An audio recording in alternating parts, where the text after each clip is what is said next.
জমি বিবাদে পঞ্চায়েত সচিবকে কুপিয়ে খুনের অভিযোগ উঠেছে মালদার ভূতনিতে।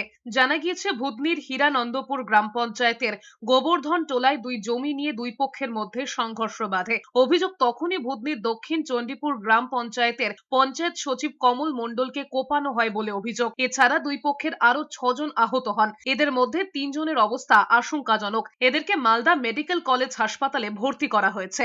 জানা গিয়েছে মৃত কমল মণ্ডলের পরিবারের সঙ্গে ফেকন মণ্ডলের পরিবারের জমি নিয়ে দীর্ঘদিনের বিবাদ। শনিবার সেই জমি নিয়েই দুই পক্ষের মধ্যে সংঘর্ষ বাধে। ঘটনায় অভিযুক্তদের খোঁজে তল্লাশি শুরু করেছে পুলিশ। পারিবারিক জমির একটা ঝামেলা সৃষ্টির জন্য হয়েছে, সেই পরে অনেক কেউ আহত হয়েছে। আর আমাদের দক্ষিণ চণ্ডীপুর গ্রাম পঞ্চায়েতের সেক্রেটারি ইনচার্জ উনি স্পট ডেড হয়ে গেছে।